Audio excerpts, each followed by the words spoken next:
You are now listening to the Real Talk Lineup podcast. Please like, comment, subscribe, and share. Welcome to episode 27 of the Real Talk Lineup. We are your go-to podcast for hilarious hot takes on the latest in pop culture. I'm your host, JoJo. I am Ronnie Cole. And Big B is in the house. The building. These are the only two people that call me that, by the way, just so you know. That is now your name. It is now my name, at least in this room, and only in this room. Not like nobody's listening, right? Oh, we have listeners. No? Yes, we You've gotten 2 or 3 more since I talked to you last? We have. You can't shuffle your paper on the microphone. Sorry, what was that? Just to prove that I did my homework. The dog only ate one page. He did eat it. On this week's episode, Chimp Crazy Star is Chimp Crazier. I know her from somewhere.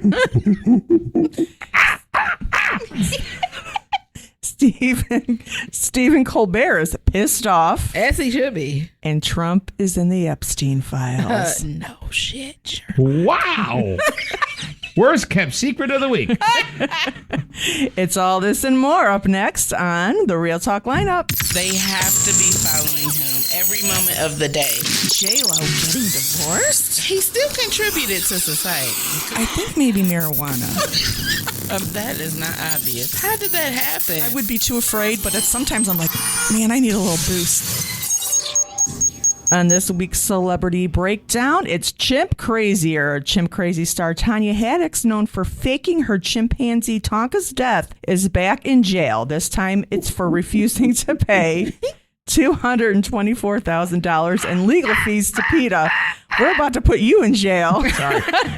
During a recent raid of her Missouri home, officials shockingly discovered another hidden chimp living in her basement inside a makeshift enclosure. While the hidden chimp wasn't the reason for her arrest, prosecutors are now using it to push for her continued detention ahead of her August 7th sentencing. Her husband is also in hot water for allegedly trying to block officers during the raid. What's the fascination with the This lady She's nuts. is a nut. Yes. You can thank the Tiger King for all of this, you know. He started It's the same- craze. Yeah, it's basically that, just with chimps. That's all.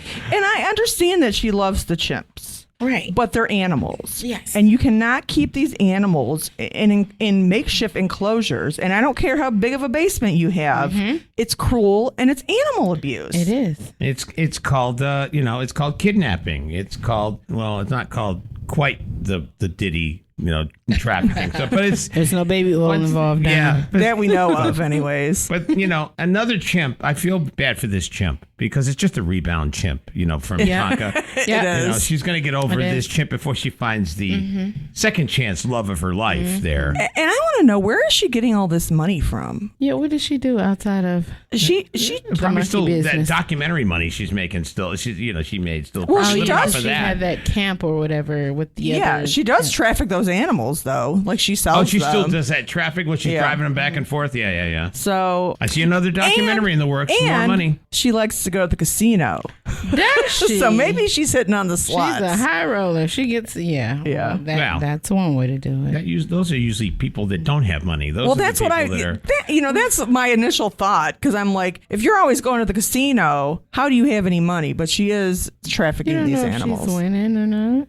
Maybe to some of the She high might be rollers at the winning. casino. Maybe she's getting them the animals. Maybe. Combine both of your skill sets there. Yeah. It is nice to see that Tanya's changing her life, though. She's a different lifestyle. This is a female chimp. So she's yeah. It's alternative. I It's don't know alternative lifestyle. if that's any of the colors of the rainbow there with her being with a female chimp now. Could Well, be. It's so weird. I have to ask you guys, because I gave them her mugshot. What do you guys think of the mugshot? Oh, I can't say it. I can't say it now. I just told him before the show. She looks like She looks like somebody else that we kind of know. yeah, to for me. sure. But And she's probably just as crazy too. So Have you seen her have you before? interacted with that girl? Have you interacted? that plastic surgery yeah. is Hey. headed straight south Insane. of the border. Oh yeah. Insane. Well, she gets her lip treatments done on the documentary. Yeah. Really? Yeah, but probably not since from the looks of this. She needs a new wig too. She Oh, that's a wig. That's not a wig. That's not a she wig. needs one. She's missing the wig. Yeah, she is. She usually wears this super long, blonde, full head of hair wig. So No bangs today. Very large size forehead. You could show a movie on that thing. Wow. Okay, moving on. Stephen Colbert is pissed off. Stephen Colbert went off on Donald Trump last Monday night, dropping a fiery "go fuck yourself" after Trump celebrated the cancellation of The Late Show. Colbert's passionate rant drew massive cheers from a star-studded audience that included Jimmy Fallon, Seth Meyers, Jon Stewart, Adam Sandler, and Anderson Cooper. The cancellation set for May 2026 has sparked backlash from fans and celebs alike. Jon Stewart came to Colbert's defense, slamming CBS's parent company, Paramount Global, and comparing the $16 million Trump settlement over a 60 Minutes interview to an extortion fee. Stewart and others believe the show's cancellation isn't just about money, it's about political fear and corporate compliance in a Trump-dominated climate. Jimmy Fallon and Jimmy Kimmel also criticized CBS, while celebs like Ben Stiller and Adam Scott shared their disappointment. Meanwhile, Dave Portnoy called Colbert arrogant and chalked the cancellation up to capitalism. Bottom line, Colbert is not backing down. His allies are rallying, and the late night shakeup has Hollywood buzzing. Oh, darn. The pizza review guy doesn't believe this whole thing, Mr. Portnoy. Wow. That idiot. I swear to God, this is the same guy that was printing NFL, the President Roger Goodell. He had some sort of a feud with him. Okay. He had an issue with them during Deflategate. Goodell actually did like 70,000 towels and handed them out to people before a Patriots game. Okay. With Roger Goodell's face on it and a clown nose on it. That's a waste of money. And now he's wondering, and now shortly after that, he's wondering why he got kicked out of the Super Bowl. This guy doesn't agree with all of this. Jeez. I got you. What the hell? So, but you can't tell me that this is about money. Like, they're saying the production cost and Stephen Colbert's salary, it's just like they can't keep the show going. But he is tied with Jimmy Kimmel basically in the 18 to 49 demographic, and he's the only major TV host to grow his audience over the last quarter. And it's a 1% growth, but they say that even 1% is such a rare bump in TV because nobody watches Especially TV like they used to. TV. right. And that's the problem, is that he's got such a large staff and they're not making the money that they need to make, month over month or year over year or whatever it is to sustain it. So that's the problem on one. I've seen a couple of these radical right-wing talk show hosts, but they do make points about that aspect of television. And so the other two are doing better than him. When if you're in third place in this race, you will run the risk of that kind of thing happening. CBS has never had a lot of really great success with the late night shows, except for Letterman. Agreed. Letterman's the only one that's had any real success over there. They're the same people. They're the same people that had Pat Sajak doing a television show for a while. Right. Yeah. So, I don't know. I feel bad for Colbert. I do think it is politically motivated. They've already paid out $16 million to Trump over that defamation suit, which I was so livid when I found out that they did that stuff. It was just so stupid. You're buying the silence of the media. And again, this is, more fascist kind of attitudes. And And of course, Trump put out a True Social post. It says, the word is, and it's a strong word, that Jimmy Kimmel is next to go into the untalented late night sweepstakes, and shortly thereafter, Fallon will be gone. He added that both people with absolutely no talent were paid millions of dollars, in all cases destroying what used to be great talent. Yeah, well, or great television. And he said it's really good to see them go, and I hope I played a major part in it. So you know exactly what you're doing, exactly, and why you did it. Meanwhile, it was malicious.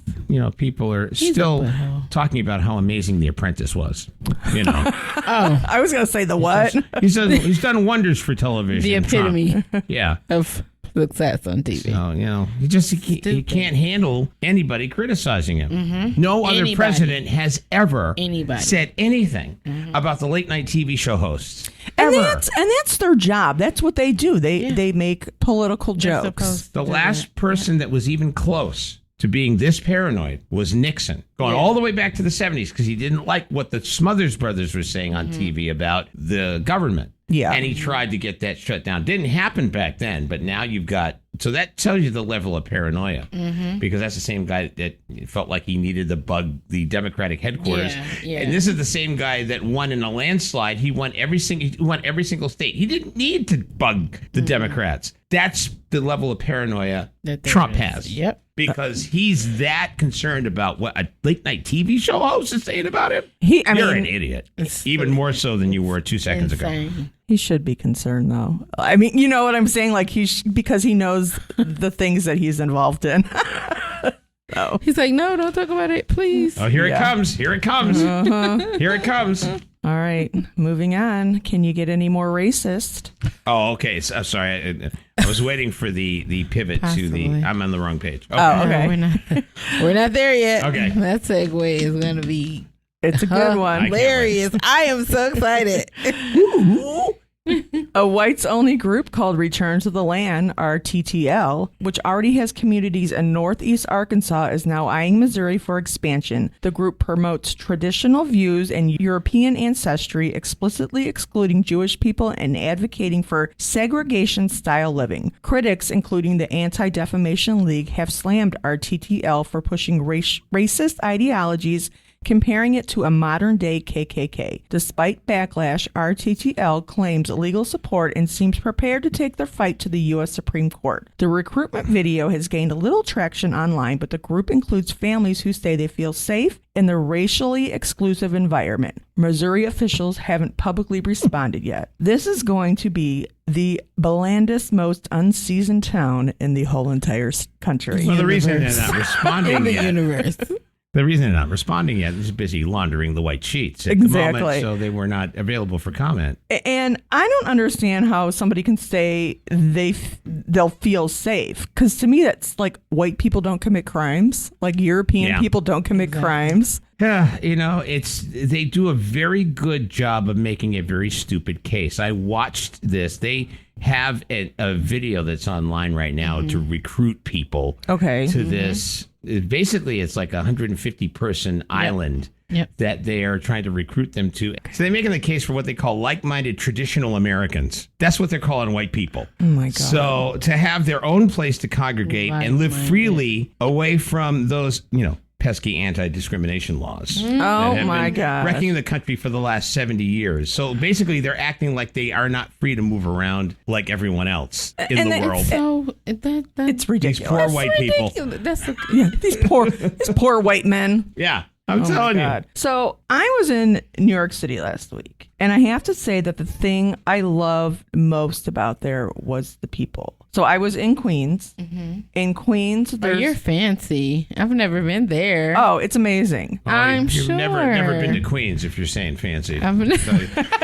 Well, Queens to me is like fancy. it's I had to be bussed out of Queens when I was growing up there. They bussed me to Forest Hills. That's fancy. That's where they play tennis. Oh, nice. Yes. the part I liked about it is that it was mostly Asian people and mostly Latino people, and like no one really spoke any English, but everybody was like, they were all friendly. Like it's the friend. People say like New Yorkers are mean. I didn't see it. Like everybody there was so friendly. That's great. Yeah. And like me and my sister were like probably the only two white people that I saw the whole time we were there, but I didn't feel unsafe. I didn't feel like it was beautiful to me. Like it was just, there was just so many people, like just so many different kind of people there. Yeah. I mean, that's, again, and you and I went the month before because we're basically doing something for an apartment of mine, and they did me a favor by going. When we were walking around, right, we were seeing everybody, and it was just, again, everybody gets along, and with the exception of maybe the one place that was blocked off because somebody was murdered there. But aside from that, I'm assuming that was an overdose or domestic dispute. But people learn, because in that environment you have to learn how to get along. And if you're raised there, if you live there, you learn how to get along. And again, that's the one thing I think that gets left out when people talk about New York. Yeah, is that people learn how to deal with other types of people. And it's weird, I'm sure, for a lot of them when I talk to New Yorkers and they get out and they're a place like here where it's a little bit more compartmentalized. Yeah, and you go other places where I'm sure it certainly is compartmentalized there between the boroughs, But, you know, a place like Queens is one of the perfect examples of maybe more of a melting pot where people, you know, there's less of that tension. Yeah. I mean, because people walk everywhere, Right? And there's so many people that you have to get along. Yeah. You have to, but It would be chaotic Yeah. if you did it. well, And that's the one thing I don't get about this, you know, return to the land people is that that whole thing that white people had said about us black people for a long time, that the racist ones say, well, why don't you go back to Africa, or why don't you, just put you all on an island and be somewhere else? Yeah. They're actually doing that to themselves. well, why don't they? This Why thing. don't they go back to Europe? Like, if that's what you want. But surprise, surprise, I Well- think there might be brown-skinned people in Europe too. As soon as you get there, you're gonna Get out of turn here. right back around. What are you doing here? You mean there might be Indian my people in England? Oh my gosh. Well, You know? the little snippet of whatever it's called, the video that I saw online, the guy that they were interviewing, he just described it as a place that exists to bring legal pathways to whites, as if there aren't any. Stop.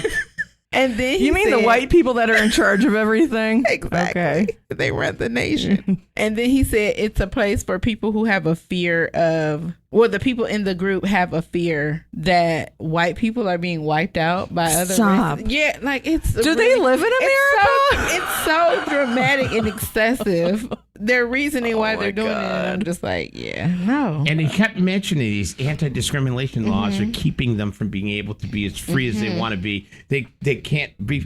I love the way that he said that they can't freely move around.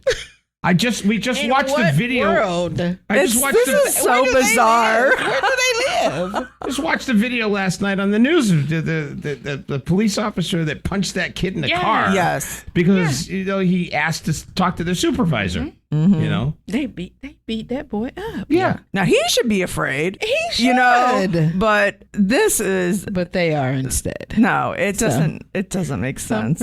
We should buy our own off. island so we don't have to deal with all these Yeah. people. Let's all just move to Queens. The weirdos on both sides. Yeah. The problem people on both sides. I bet they're nice in the Bahamas. Oh yeah, that's right. Even if they're not so nice, we can avoid them and just enjoy the Bahamas. Hang out at the Yeah. beach. Sure. We get along with each other, so we can make our own little Well, cul-de-sac. yeah. Get along with white people and white sand I like the white sand. And margaritas. Uh-huh. of all colors. Well, I The say rainbow. let them make their own little island and stay there and don't interact with other human beings. Exactly. Because you're We'll weird. make the world a better place. And they're trying to expand to Missouri, which I think is quite funny because, you know, just last year, all those Missouri state students that were getting all those racist texts about picking cotton and stuff. Yes. Yes. So, you know, but Missouri is not even in the top 3 racist states in the country. Okay. And so they probably need about 140 more people to get there. So they're probably my like, God. "Oh, bring them here. We can get in the top 3. We can pass Montana." Okay, well, moving on. Wrestling veteran Marcus Buff Bagwell has undergone a leg amputation due to complications from a 2020 car accident, but remains optimistic and even hopes to return to the ring. In a YouTube video with his fiancee, Bagwell said the surgery will improve his quality of life after years of failed procedures and intense pain.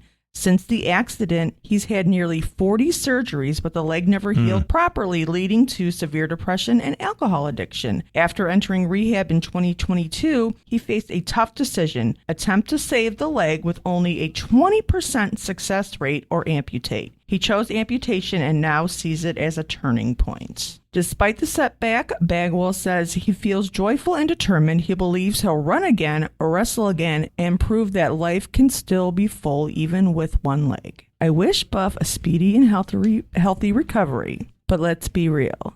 He is not wrestling with one leg. Oh, come on. I'm glad you said it. He'll be an inspiration to one-legged wrestlers everywhere.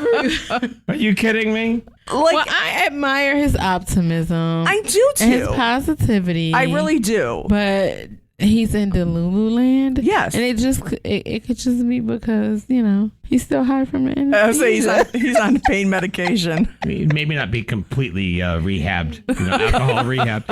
Hey, Okay, so here's my question when I Yes. saw that. Because if he does wrestle again, they're going to have to make some decisions about a few rules, because if you fight and you wrestle, is it legal? Because you're probably going to get a prosthetic leg, right? Is it legal to take off your prosthetic leg Oh my gosh. and beat the other guy over the head with it? I guarantee it in the is. match? Is it okay? I probably- It's a double-edged Probably sword is. because you have to get to your prosthetic leg before they do. Take Exactly. your leg off and beat you with it. I'm Can he picturing only it. wrestle people who also have prosthetic limbs? Oh no. That's new rule. quite limiting. They're going to have to change the rules of the WWE. But you know what though? They do have those wrestling matches where you can grab anything and use it as a weapon. So That's crazy. Could be. I can only Imagine. I can just about imagine him just whacking somebody with that Well, they've been hitting leg. people over the head with chairs for years. chairs and kendo sticks and Each the other. metal steps, Whatever they each can other. find. Yeah. Oh yeah. I haven't been watching wrestling recently. They've really escalated. Oh yeah. I haven't watched it recently either, but I'm not seeing it. By the way, rest in peace. One of the guy that really popularized wrestling in the modern era, which is Hulk Hogan. Well, thank you for taking the end of my show and putting it in the middle. Well, you have wrestling here. You can reprise the rest in peace. Yes. I'm throwing it in. Okay. I'm not. Okay. I'm not Yes. Joe. So Yeah, rest in peace, Hulk Hogan. I know that was an unexpected. Very last minute to today. He experienced cardiac arrest. So He did. yeah, very sad. Again, I never watched a lot of wrestling. They used to have it on Saturday mornings a little bit here and there. I thought it was, it was entertaining for what it was. But he's the guy. He's the first guy When you in the modern era. Yeah, when you talk about wrestling to people who don't watch wrestling, they automatically think say of Hulk. Hogan. Yeah, if they're old enough to remember. Yeah. Not if not John Cena or The Yeah. Rock, but Well, true. Well, speaking of only a 20% success rate, and I feel like I'm being generous, it is now time for Trump Tales. In Springfield, they're eating the dogs, the people that came in. They're eating the cats. They're eating the pets of the people that live there. And this is what's happening in our country. Are absolutely being generous. Trump is in the Epstein files. The controversy over Jeffrey Epstein is escalating for Donald Trump, fueled by reports that Attorney General Pam Bondi informed him his name appeared in the Epstein-related documents. Though there's no evidence Trump engaged in wrongdoing, the administration's refusal to release the files is sparking accusations over a cover-up and fueling speculation.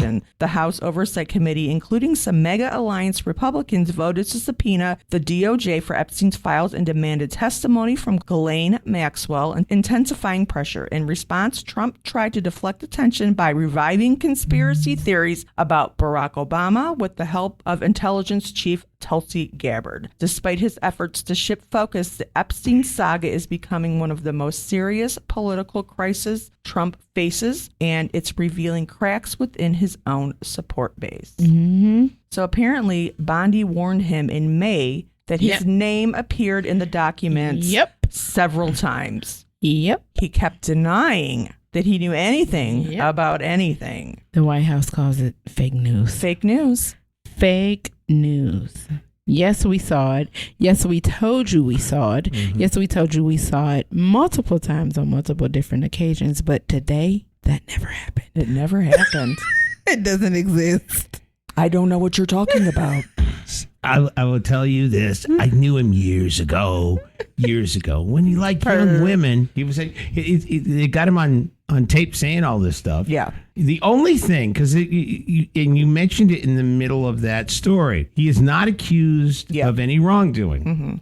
But you are who you hang with. That's what people think. So perception is everything. I have notes in there. Like Big Boss says, you are who you hang around. They're right here. Okay. So there you go. You've heard me say that before. Yes. It's very, very true. Yep. And the only thing that leads us to believe that Donald Trump may have engaged in some wrongdoing is the fact that he is tap dancing around this entire thing every single time he gets brought up. And if he just, because he described the guy as a terrific guy years ago. I know it was years ago he said it, but you said it. And you live in an era where people are always bringing stuff up from 10, 20, 30 years ago. Yep. Now you got to deal with it. And now you've got to, all you have to do is say, I hope they release the files. As a matter of fact, I'm encouraging it.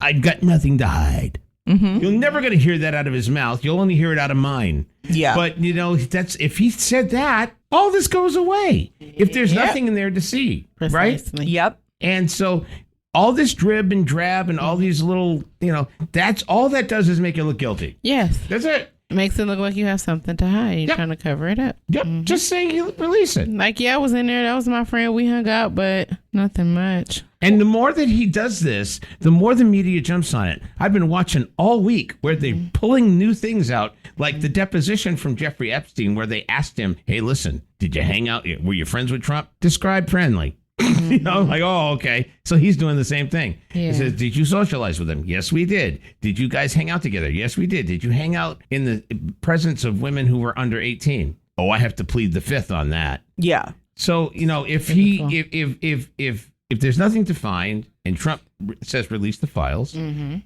they don't start playing these tapes. Yeah. And you're right. Like, just because your name is brought up in the files, it doesn't mean that you've done anything wrong. Right. But you obviously are afraid that they're going to find out something that you don't want the people to know about. Or he doesn't remember and he's nervous about what he might have done. Yeah. And to think you were friends with him for over a decade, that your name's not going to appear. Right. That's insanity.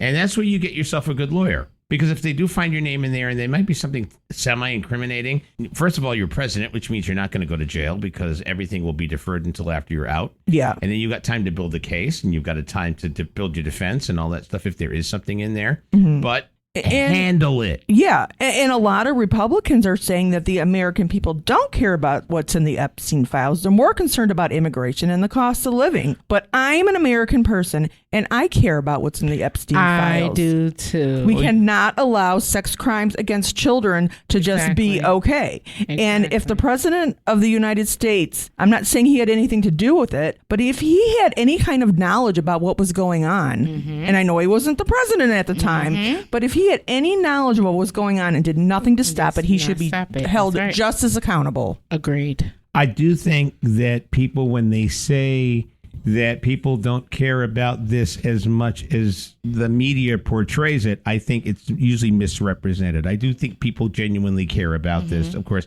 but they don't care about it as much as they do about their daily lives because nobody was talking about Epstein past a few weeks ago. Yeah. And this was kind of a dead and buried, pardon the pun, story. And yes, they're going to deal with this, and yes, they're going to talk about it, but that's come up now, and he's been associated. It's been talked about before about Trump and Epstein and their association, but now the media is harping on it. So I think when people say, well, people are, more concerned about other things in their lives than this, I do agree with that, but it doesn't mean this isn't important. Right. That's all. And my sister, she is a Trump supporter. Like, she loves Donald Trump, but she's very upset that they're not releasing these files. Yeah. So there are a lot of people that are feeling, buyer's remorse when it comes to Trump these days. Well, he is only at a 20% success rate.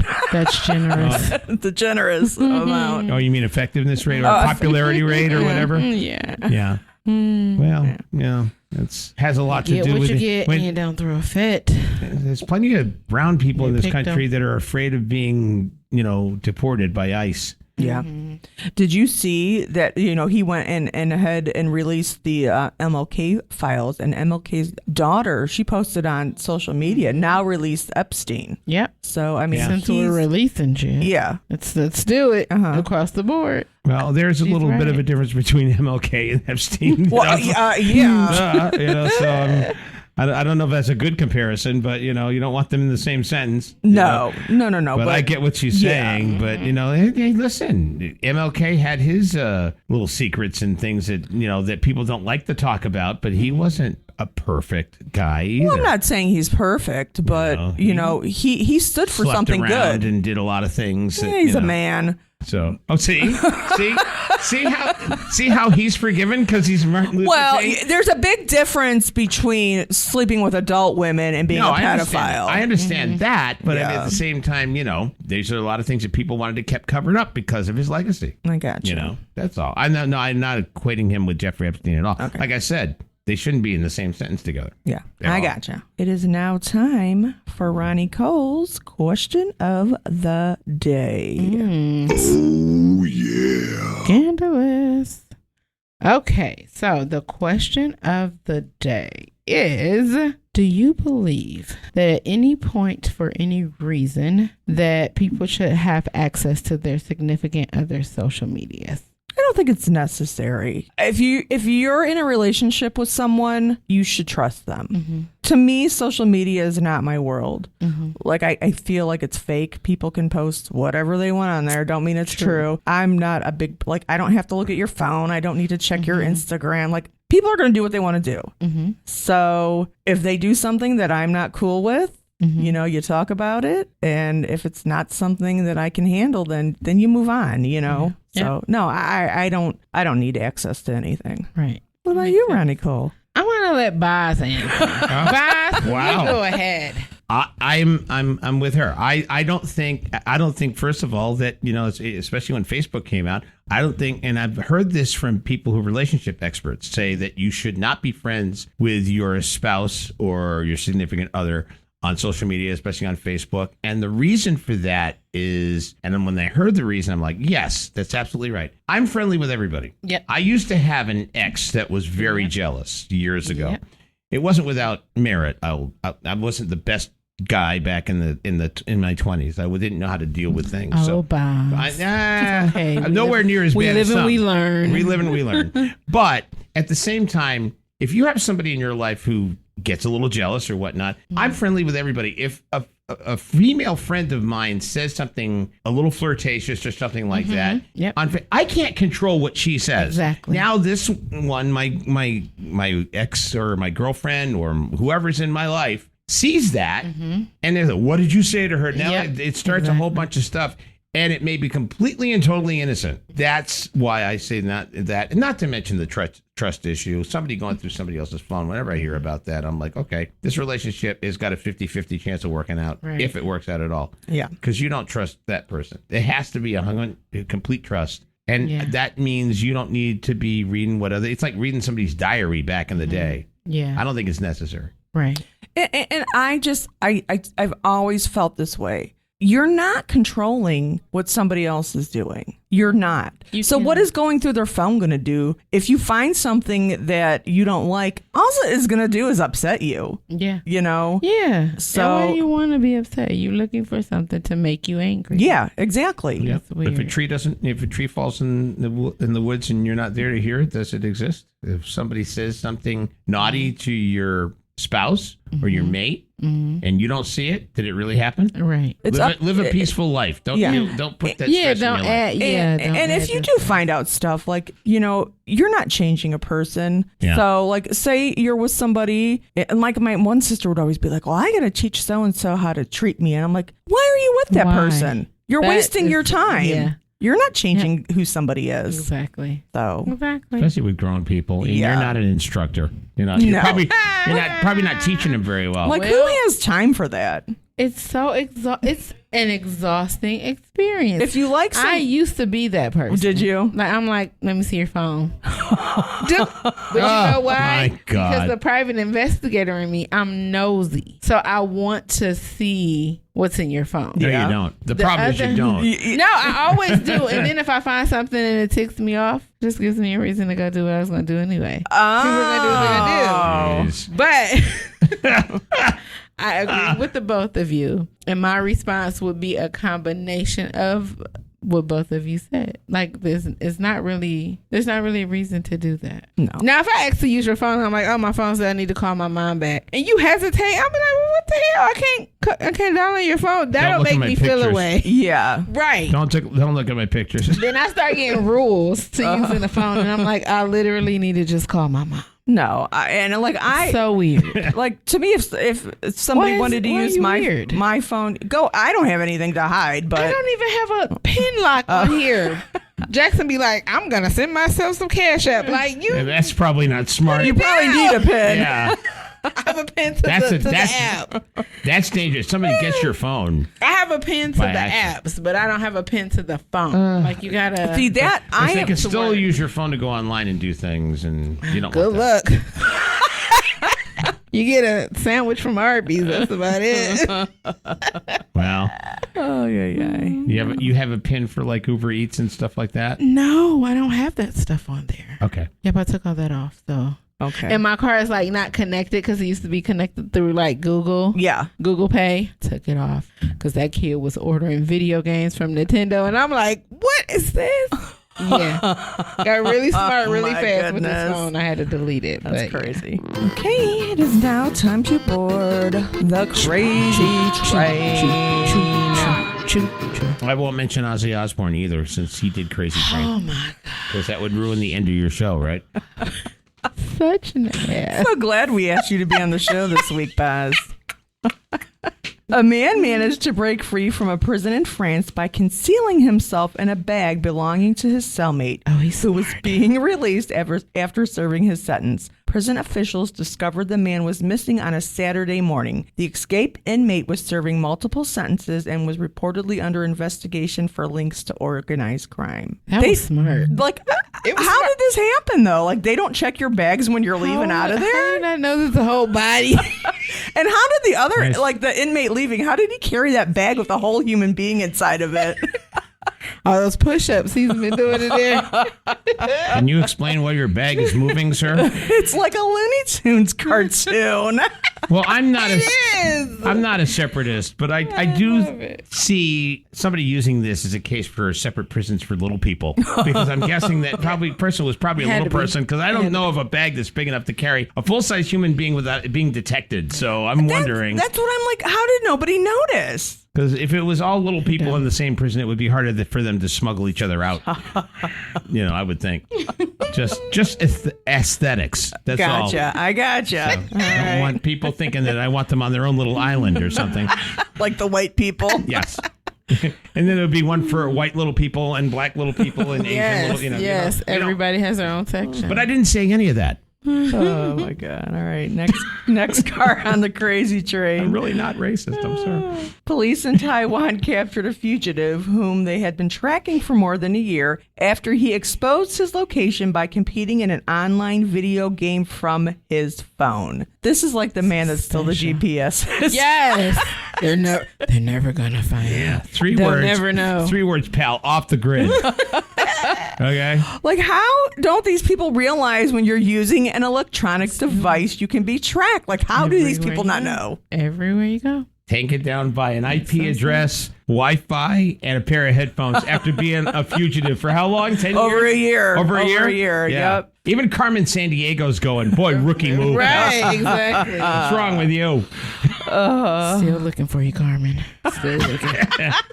But I'm You'll never find me in the tilted towers of Fortnite. Oh my God. You'll never find me.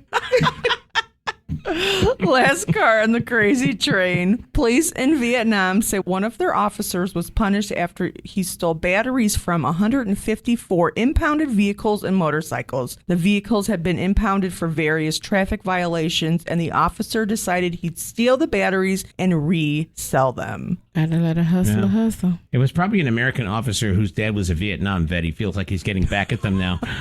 We get all the batteries. I'll show you. You know show what, you. though? Like, I find it bizarre that people look at police officers in a different way. And I don't mean that like in a bad way or like They're an human beings. an anti-police way, but they're just a person. Mm-hmm. So, And they make With a stupid battery decisions. fetish. yeah. Specifically. Yeah. I've never heard of it. And Motorcycles. it's hitting me hard because I just got the battery replaced in my car this goodness. week. Did you get it from this guy? No, I did. I probably You didn't could've got order. Yeah, you didn't order it from Vietnam, did you? No, I'm probably gonna save like a couple $100 if I had. I'm sure. You Insane. have one for a Dodge Caravan? Right. I could use it. Thank you. Okay. Well, I would like to say rest in heaven, Hulk Hogan, Ozzy Osbourne, and Malcolm Jamal Warner Yeah. Where are they resting again? in heaven. In heaven. Well, Okay. the Prince of Darkness is probably resting in hell. Ozzy Osbourne, happily though. 'Cause, Yeah. you bite the bat head off somebody off the bat in the Yeah. concert. Usually, you're not headed straight to heaven. But Make a little detour. It's okay. I'll add Connie Francis to that because I'm old enough to remember who she is, an artist from the 60s who passed away this week and had a little meme. I found out that she had a little meme. She goes way back to like the early days of rock and roll. But she had a meme recently on TikTok. The pretty little baby, and everybody was doing these lip sync. You're nodding your head. I know the song. I did not know who Connie was. Connie Francis. She did "Who's Sorry Now," which you've probably seen in like a tissue commercial here and there, and a whole bunch of other really good songs from the early 60s. But anyway, rest in peace. And another guy actually died today that older people may know. Chuck Mangione, who was a flugelhorn player that had a hit song called "Feels So Good" that you would know the melody of if you heard it. He just died today as well. Very sad. Yes, they're all going. Man, all the baby boomer generation people they're going dropping away. like flies, but I think that's a little insensitive. I'm sorry. Yeah, they're dropping like sacks of wet cement around here. No, it's getting to the point because the baby boomer generation was a very abundant generation, and this was the first generation where everybody was popular on radio and television and all that stuff. So people have been dying at the same rate probably for years, but now there's all these people that we feel like we know that are going, and that makes it harder. Yeah, it's sad. Yeah. Well, Malcolm Jamal Warner, he was not a baby boomer, I don't think. He's what? 80s. He's Gen X like me. He was 54. Well, I'm saying people that would remember the show, because watched it as adults would be baby boomers back in the 80s. But no, he was a younger guy, much younger guy. Yeah. From there. He certainly shouldn't be gone. He didn't live a long life. Didn't. Tragic accident. Yeah, that was tough. And did it save his daughter's life? We're trying to save her. She didn't die, did she? She did not. So, yeah. A passerby, a good Samaritan, was able to help her, but they weren't able to help him. They worked him for 45 minutes. I guess they did CPR on him for a very long time. They tried. Rough. Very sad. And Cosby's still alive in prison. Go figure. Life is weird sometimes. Indeed it is. But at least we get to hear from Raven Simone again, which is nice. She came out and said nice things about him. Like she did. Like Raven. That's so Raven. I adore her. All her little quirks. All right. Well, that is all we have for you this week on the Real Talk Lineup. You can check us out at realtalklineup.com and on Facebook and Instagram at Real Talk Lineup, and listen to us on your favorite streaming platform. It's been real. I'm going to go get my Gordon Gartrell shirt and put it on in honor of Malcolm. I saw somebody, and I can't remember who it is, not that long ago. It was like another celebrity, and they were wearing the Gordon Gartrell. And this was like a few weeks before. Oh yeah, I'll have to try to find it. The real one or the fucked up one? No, the messed up one. Like they were wearing it on purpose, to. That's what I'm wearing for Halloween this year. Okay. Who am I? You have to walk around going, what is this? That's right. This is not a Gordon Gartrell. That's right. You have to get the actual lines from the show. Get it right. Well, I feel like that's one of like the most famous scenes from that show. That's one the of clip them. they've been playing all week on TV. Whenever they make it, it's the funniest. That's his moment. Yeah, that's his funniest moment. That and and that first scene with Cosby where he says, I hope they would, you would believe in me just because I got a bad grade. Just to believe in me. And he's doing his big long speech. Big long speech. And said, that's the dumbest thing I've ever heard in my entire life. Yeah. That tells you immediately this is not going to be that typical kind of television show. Exactly. He did that on purpose. But I mean, those are the moments that people see and remember. He did a lot of stuff on that show, but he did. Toward the end of it, he wasn't on the show as much. So or like when him and Cockroach were up in the bedroom smoking cigarettes. Yes. That damn cockroach. Cockroach is not kept him in trouble. Bad seed, cockroach. Even the people on Living Single thought so, I think. It's good stuff. Good stuff. Why is it like 8,000 degrees in here? I am not warm at all. Oh my God, my armpits are sweating. Really? It's horrible. This is why you listen to this podcast, to hear stuff like that. JoJo's sweaty. Armpit humor.